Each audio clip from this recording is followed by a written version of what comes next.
India's higher education system is proudly the third most biggest among the world, only behind United States of America and Republic of China. Unfortunately, none of our colleges, none of our universities could make it up to the 40th best ranked university among the world. Harvard tops the table. We had focused on our IITs and IIMs from the day of from very long, but we couldn't make it up to the 400 best ranked universities or institutions. Wonder why? Our GDP share provided by the public sector is less than what it is supposed to be. It's a bare minimum of just 1%. If we are to privatize our institutions, we can decentralize the governance of education system. Then it will be most feasible to handle, especially in terms of finance, which will make the investment of money in infrastructure resources more available. It will directly affect the results. These factors are collectively contributing to the quality of an Your time institution. is up. Thank you. Privatization means commercialization of education, said by Pratik Patna, a very famous economist. So we know that India has the world's third largest educational system after China and US. We know that education is so important for everyone. It is such a powerful liberating force that contributes for the welfare of every individual and for the welfare of the country as well. When it comes to education in India, we have both public and private sector. Public education system mainly focus on the real mission of higher education, which is to achieve equality, equity, justice, inclusiveness, creativity.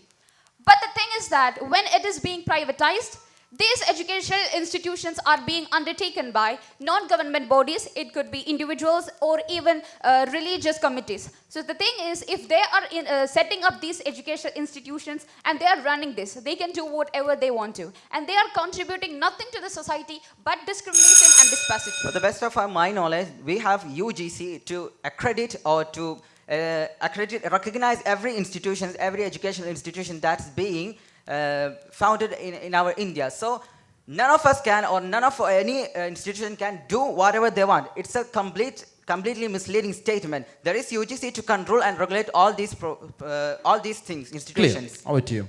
Even though there are regulations, it is said that because of this unplanned increasing of private education system, the thing is that they are doing whatever they want to do. They are expanding it up to their own sake. They are trying to do the maximization of profit. So they are doing everything they want to do, where they lack the quality of education. Please. First of all, privatization doesn't necessarily mean the commercialization. It doesn't necessarily mean that, because there are more private institutions that are not profit motive, made by philanthropists, made by religious sectors to include the minorities.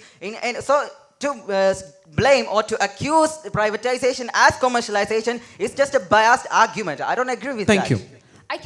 We cannot deny the fact that privatization is commercialization because of the high price fees structures, and it is almost every time considered as a business.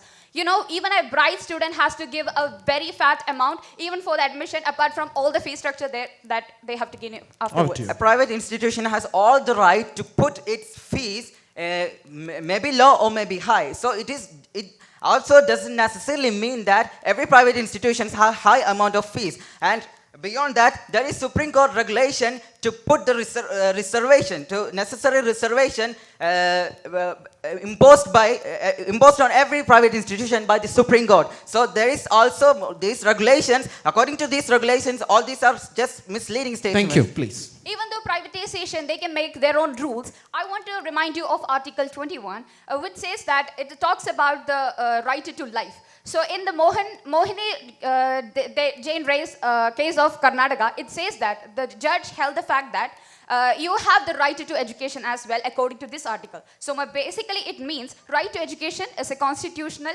right as well. Please. Right to education is pointed or congested or confined in the elementary school, as for your knowledge. And beyond that, let me ask you a question. If there is two people, one of the people are highly rich or another is poor. So if this rich person can afford something, should he want to wait, or should he want to avoid this for this man, or should we provide him, the poor man, or make him affordable for the same thing?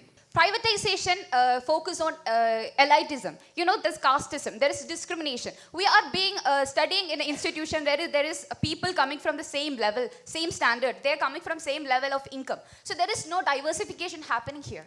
Please. Again, you're sticking into the point of income, you're sticking in the point of economics. I already said that there is many private institutions set by religious sectors or other caste sectors. So if this means equality of education, doesn't it?